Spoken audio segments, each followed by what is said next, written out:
ये गृहस्थ लोगों के लिए जो 5 प्रकार के यज्ञ थे, उस यज्ञ में एक यज्ञ है देव यज्ञ, दूसरा है ब्रह्म ऑब्लिक ऋषि यज्ञ, ठीक। तीसरा आपका पितृ यज्ञ, ठीक। एक है नृ यज्ञ, और एक आपका है भूत यज्ञ। इन यज्ञों को आप ध्यान दीजिएगा, ठीक है। देव यज्ञ या सायं सुबह दोनों समय देवताओं की, सायं सुबह दोनों समय, दोनों वक्त, ठीक है, देवताओं की स्तुति की जाती थी इस यज्ञ में, ठीक है। उसके बाद जो ब्रह्म यज्ञ या ऋषि यज्ञ है, यह ऋषियों की आराधना के लिए, जो हमारे ऋषि मुनि थे उनकी आराधना के लिए यह यज्ञ होता था, ठीक है। ऋषियों अवलिक मुनियों की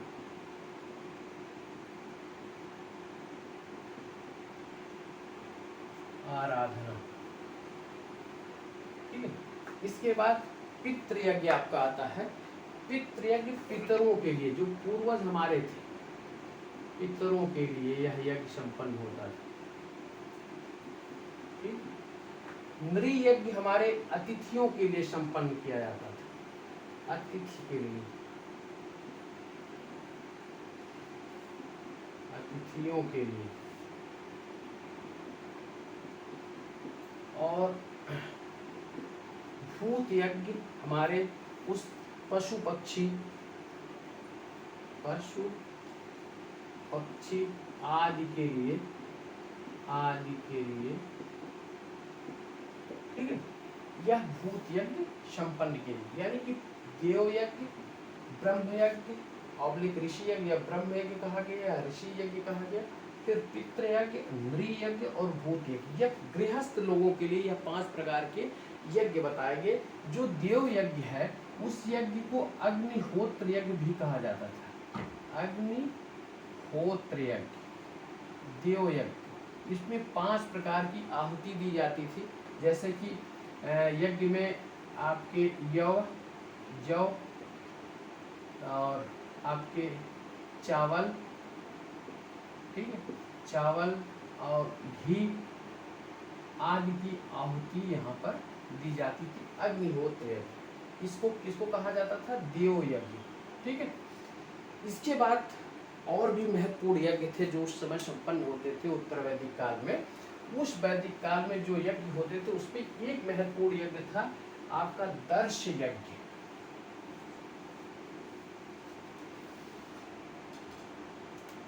उसमें आपका था एक महत्वपूर्ण दर्श यज्ञ, ठीक है। यह यज्ञ अमावस्या के समय इसका वो होता था, इसका प्रारंभ होता था अमावस्या के समय।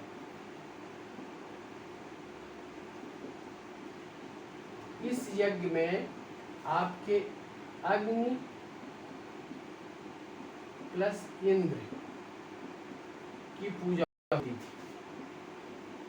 ठीक है। ये बहुत इंपॉर्टेंट है कि यह कब संपन्न होता था, अमावस्या के वक्त।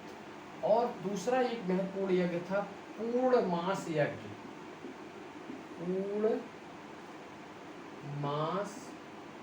यज्ञ। यह पूर्णिमा के समय इसकी पूजा होती थी, पूर्णिमा के समय, ठीक है, इसकी पूजा होती थी। इसमें आपके अग्नि और मित्र की आराधना की जाती थी, पूजा की जाती थी, अग्नि और मित्र। तीसरा महत्वपूर्ण यज्ञ था चातुर्मास यज्ञ, चातुर्मास यज्ञ। यह यज्ञ 4 महीने चलता था, 4 माह तक, ठीक है। इसके बाद कुछ यज्ञों का नाम आपको बता देते हैं। दर्श यज्ञ बहुत महत्वपूर्ण है, पूर्णमास, चातुर्मास। इसके साथ साथ आपके अग्निष्ठोम यज्ञ, अग्निष्ठोम यज्ञ, ठीक, एक यज्ञ ये होता था।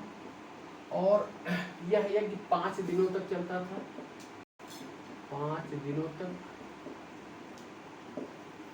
इसके बाद आपका राजसूय यज्ञ, राजसूय यज्ञ, यह राजा के राज्यारोहण के समय जब राज्याभिषेक होता था उस समय यह यज्ञ संपन्न किया जाता था। यह यज्ञ ब्राह्मण और वैश्यों के लिए निषिद्ध था, ये नहीं कर सकते थे ब्राह्मण और वैश्य।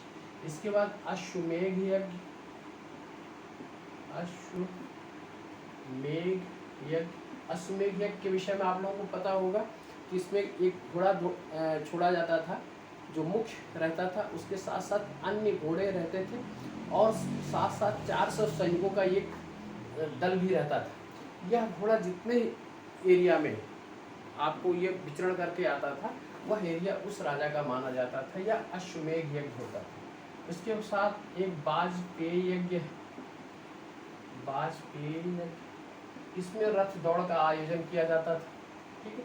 उसके साथ एक है पुरुष मेघ यज्ञ, पुरुष मेघ यज्ञ। इसमें 11 या 25 यूट तैयार किए जाते थे, 25 यूट तैयार किए जाते थे, जहां पर पुरुषों की बलि दी जाती थी, पुरुषों की बलि, ठीक है। ये प्रतीकात्मक रूप में होती थी। इसके बाद पुरुषों के स्थान पर जो है अन्य पशुओं की बलि दी जाने लगी। 11 यूप क्या होते थे या 25 यूप इसमें होते थे, जिसमें एक आप स्तंभ कह सकते हैं, जिसको इस स्तंभ में पशुओं को बांधा जाता था या पुरुषों को बांधा जाता था। इसमें 11 या 25 यूप तैयार किए जाते थे। यह पुरुष मेघ यज्ञ हो गया। और आपके इसके साथ एक आपका है सोम यज्ञ, सोम यज्ञ, ठीक है। यह सोम देवता के लिए समर्पित यज्ञ था। इसके साथ था आपका एक था आरूढ़, आरूढ़ है पशु बंध यज्ञ, बंध यज्ञ, ठीक है। इसमें जो है जो अनुपयोगी जानवर हो जाते थे, जीव हो जाते थे, उनकी पशुओं की बलि दी जाती थी, आरूढ़ पशु बंध यज्ञ, ठीक है। इस प्रकार आप इन यज्ञों को ध्यान रखिएगा। पहले हमारे यहाँ स्तुति के द्वारा देवताओं की आराधना होती थी, उसके बाद यज्ञ ने उसका स्थान ले लिया। यज्ञ छोटे भी होते थे, बड़े भी होते थे, यज्ञ व्यक्तिगत भी होते थे, सामूहिक भी यज्ञ होते थे। और इस तरीके से हमने देखा कि गृहस्थ लोगों के लिए 5 प्रकार के यज्ञ का विधान किया गया था। देव यज्ञ, ब्रह्म यज्ञ या ऋषि यज्ञ, पितृ यज्ञ, नृ यज्ञ और आपके भूत यज्ञ, ठीक है।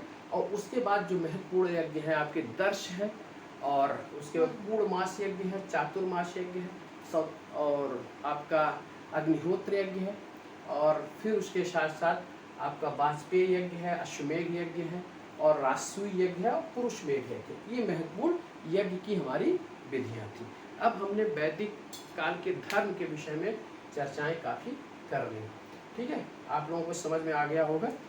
और इतना अगर आप याद रखेंगे, मुझे लग रहा है कि यहाँ से क्वेश्चन आपकी गलत होने की संभावना बिल्कुल समाप्त हो जाएगी और काफ़ी कुछ आपका आरो का तैयार भी हो सकता है, ठीक है।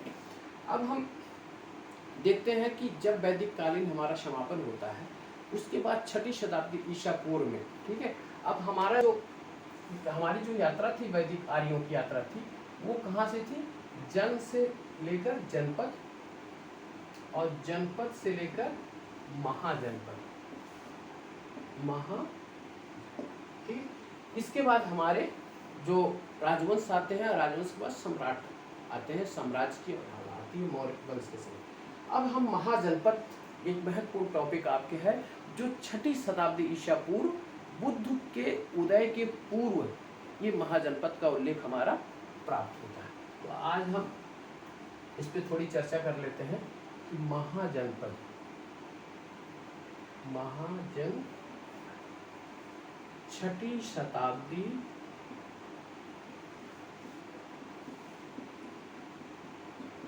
ईसा पूर्व या BC, ठीक है, BC, ठीक। ये 6ठी शताब्दी ईसा पूर्व, ये हमारे जनपद, मैंने आपसे बार बार कहा कि हमारी यात्रा कैसे रही। पहले हम पशुपालन से, फिर कृषि की ओर, और 1000 के आसपास लोहे का आविष्कार, गीले धान की खेती का आविष्कार, फिर हमने उसका प्रयोग किसमें किया, लोहे का आविष्कार का प्रयोग कृषि क्षेत्र में किया, और हमने उससे उपकरण और हथियार भी बनाए, और वो हमारे राज्य की सीमा को विस्तृत करने में भी हम लोगों ने उसका उपयोग किया, ठीक है। अन्य के अधिशेष के कारण हमारे व्यापार वाणिज्य में वृद्धि होने लगी, और फिर हमारे यहाँ जो जनपद थे वो जन जो है वो महाजनपद की ओर तब्दील होने लगे। हम देखते हैं कि उत्तर वैदिक काल में ये महाजनपद जो है दो दो जनों को, जैसे कुरु, मैंने आपसे कहा कि भरत और पुरु मिलकर क्या बना लिए, कुरु बना लिए, ठीक है। तुर्वश और क्रीवी मिलकर क्या बना लिए, पांचाल बना लिए। तो जो छोटे छोटे दो राज्य थे वो आपस में मिलकर एक बड़े राज्य के रूप में बदल जाते हैं। यहाँ महाजनपदों का उदय होता है। सर्वप्रथम हमें बौद्ध धर्म के अंगुत्तर निकाय, इसको ध्यान रखिएगा, बौद्ध धर्म का जो ग्रंथ है अंगुत्तर निकाय, इसमें हमें 6ठी शताब्दी ईसा पूर्व के 16 महाजनपदों का उल्लेख प्राप्त होता है, ठीक है। और इसी समय जैन धर्म के भगवती सूत्र, ये दोनों पुस्तक को याद रखिएगा हमेशा, अंगुत्तर निकाय और भगवती सूत्र में भी थोड़े से नाम थोड़े चेंज हैं, यहाँ बदले हुए हैं, लेकिन यहाँ भी हमें 16 महाजनपदों का पता चलता है, ठीक है। इसके साथ साथ हम देखते हैं इस समय जो महाजनपद थे वो दो प्रकार के जनपद हैं। एक राजतंत्रात्मक प्रणाली थी और वहाँ पे कुछ जनपद में गणतंत्रात्मक शासन व्यवस्था थी, ठीक है। तो जनपद जो हमारे थे कितने प्रकार के थे, दो प्रकार, एक राजतंत्रात्मक और दूसरा गणतंत्रात्मक, ठीक, ये महत्वपूर्ण रहा, ठीक। अब हम इन जनपदों के विषय में थोड़ी सी चर्चा कर लेते हैं कि जनपद कहाँ कहाँ कैसे कैसे थे। 16 महाजनपद जो हमारे थे वो हमारे उत्तर प्रदेश, बिहार और नेपाल की तराई, ठीक है, और कुछ उत्तर पश्चिम जो हमारा भारत का क्षेत्र है वहाँ, और थोड़े से हमारे दक्षिण भारत में सिर्फ एक जगह गोदावरी नदी के किनारे अश्मक नामक एक जनपद का उल्लेख हमें प्राप्त होता है, ठीक है। हम देखते हैं कि जरा आप इस बात पे कभी गौर करिएगा कि जब स्टोन एज, हमारा पाषाण युग जब तक चला, तब तक हमें उत्तर भारत और दक्षिण भारत दोनों के विषय में हमको सामान्य रूप से जानकारियाँ मिलती रही।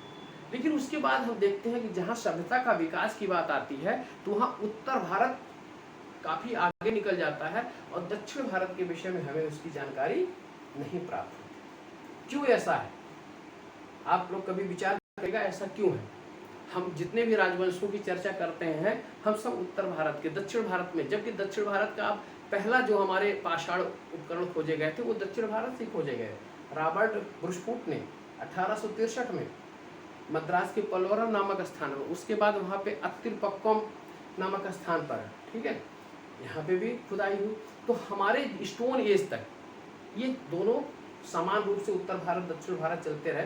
लेकिन उसके बाद हम देखते हैं कि देखिए आपका जो सिंध घाटी सभ्यता है वो भी उत्तर भारत की तरफ, ठीक है, दक्षिण भारत में उसका विकास नहीं हुआ, यानी कि नगरों का विकास हमको नहीं प्राप्त होता है। क्या वहाँ पे लोग नहीं रह रहे थे, वहाँ सभ्यता का विकास क्यों नहीं हुआ?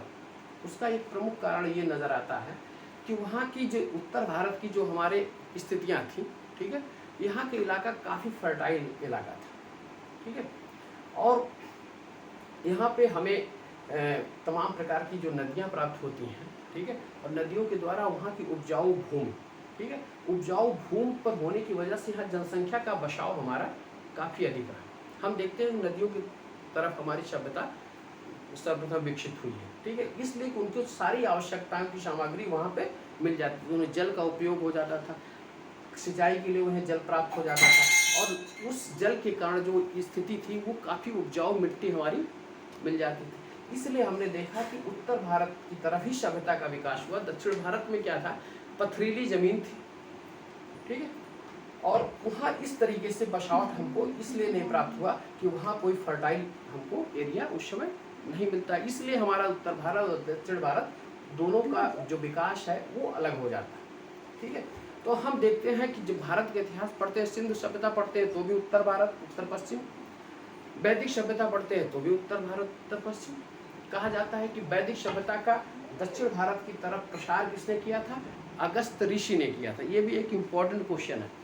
ठीक है, दक्षिण भारत की तरफ वैदिक सभ्यता का प्रसार किसने किया, अगस्त्य ऋषि ने। अगस्त्य। ठीक, और उत्तर भारत की तरफ प्रसार किसने किया, आपके विदेह माधव, जिसका उल्लेख हम पाते हैं सतपथ ब्राह्मण में। सतपथ ब्राह्मण। ठीक, तो इस तरीके से फिर हम एक कॉन्सेप्ट आपके समझ में आ गया होगा कि वहाँ की पथरीली उबड़ खाबड़ जमीन ही प्रमुख कारण था कि वहाँ पे सभ्यता का विकास बहुत देर में हुआ। ठीक है, और उत्तर भारत में सभ्यता विकसित होती चली गई। अब हम अगस्त ऋषि को दक्षिण भारत में, विदेह माधव को, सतपथ ब्राह्मण को उत्तर भारत में, जिसमें कहा गया है कि जो सरस्वती नदी के किनारे विदेह माधव जो है वैश्वानर अग्नि को मुख में धारण कर घृत शब्द जब बोले तो वो तमाम प्रकार के जंगलों को जलाते हुए कहाँ पहुंचा, बिहार के विदेह नामक स्थान पर। ठीक है, वहाँ वो उनको उस जंगल को जला नहीं पाया, वहाँ पर उनकी अंतिम यात्रा थी। और इस तरीके से हम सरस्वती नदी से लेकर और वहाँ तक विदेह तक इसकी यात्रा आर्यों की पाते हैं। ठीक है, अब हम इसकी चर्चा के बाद आते हैं कि महाजनपद। अब यहाँ पे महाजनपद भी हमारा, क्योंकि कई जन एक दूसरे से मिलकर जनपद, और वो जनपद मिलकर महाजनपद की तरफ अग्रसर हुए। अब यहाँ मैं देखता हूँ कि नेपाल की तराई में, उत्तर प्रदेश में और बिहार के कुछ भाग में, उत्तर पश्चिम में और थोड़ा सा दक्षिण भारत में ही हमारे महाजनपदों का उदय होता है। बिहार में जो महाजनपद उदय होते हैं वहाँ अंग और मगध, ठीक है, दो महाजनपद वहाँ होते हैं। इसके बाद अंग मगध, और फिर उत्तर प्रदेश में जब हम आते हैं तो देखें काशी, कौशल, वत्स, कुरु, पांचाल, शूरसेन। ठीक है, और उधर नेपाल की तराई में वज्र और मल्लसंग। ठीक है, और उसके बाद आपको आते हैं राजस्थान का जो क्षेत्र है, वहाँ पे आपके मत्स्य नामक महाजनपद का उदय होता है। उसके बाद बुंदेलखंड का जो क्षेत्र है वहाँ चेदी नामक महाजनपद का उदय होता है। फिर दक्षिण भारत की तरफ हम जब जाते हैं तो एकदम दक्षिण में आपको अश्मक नामक महाजनपद प्राप्त होता है, और जो मालवा का क्षेत्र है, पश्चिम मालवा का क्षेत्र है, वहाँ अवंती नामक महाजनपद हमें प्राप्त होते हैं। इस महाजनपदों को हम एक बार नामोल्लेख कर देते हैं।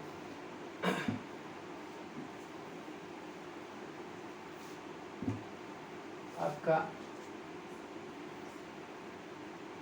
अंग, मगध, काशी, कौशल, वत्स। ठीक, उसके बाद कुरु, पांचाल। ठीक, उसके बाद हम आते हैं सूर, सेन, चेद, फिर उसके बाद मत्स्य, और नीचे मालवा की तरफ आते हैं अवंती। अवंत के बाद अश्मग, और उसके बाद उत्तर पश्चिम जब जाते हैं तो गांधार, कम्बोज, और इधर वज्ज, नेपाल की तराई में वज्ज और मल। ठीक है, ये कितने जनपद हो गए? 1 2 3 4 5 6 7 8 9 10 11 12 13 14 15 16। ठीक है, ये महाजनपद, इनके स्थान के विषय में भी आप जान लीजिएगा, कहाँ कहाँ थे, इनकी राजधानियाँ कहाँ थी। ठीक है, इनके जो प्रमुख शासक थे वो कौन थे। इसके साथ साथ हमें बुद्ध के समय में 10 गणतंत्रों का उल्लेख भी प्राप्त होता है। ये वज्ज और मल्ल जो थे वो 8 राज्यों का संघ था, ये 2 राज्यों का संघ था, वज्ज और मल्ल। ठीक है, तो बुद्ध के समय यहाँ गणतंत्र भी हमको मालूम चलते हैं, जैसे कि आपका केशपुत्र के कलाम हो गए, सुकुमार गिर के भाग्य हो गए, और पावा के मल्ल हो गए, कुशे नारा के मल्ल हो गए, मिथिला के विधेय हो गए, वैशाली के लिच्छवी हो गए। ठीक है, और इस तरीके से हमारे 10 गणतंत्रों का उल्लेख भी बुद्ध के समय प्राप्त होता है। आप इनकी चर्चा मैं आज थोड़ा सा उल्लेख कर दिया हूँ। इसके बाद मैं नेक्स्ट लेक्चर में इसको विस्तृत रूप से समझाऊंगा कि महाजनपद कहाँ कहाँ से इनका स्थान था। ठीक है, इनके कहाँ प्रमुख शासक कौन कौन थे, और फिर ये जनपदों के बाद किस तरीके से राजवंशों का उदय होता है। तो आज हम इसी जगह लेक्चर को समाप्त करते हैं, और कल मैं आपको सामान्य हिंदी कोशिश करूँगा, सामान्य हिंदी पढ़ा दूँ एक दिन, और उसके बाद फिर आपका जीएस सोमवार से शुरू हो जाएगा। ठीक है, चलिए ठीक है, लेक्चर को आज यही समाप्त करते हैं, वाणी को विराम देते हैं। आप लोगों को बहुत बहुत शुभ रात्रि।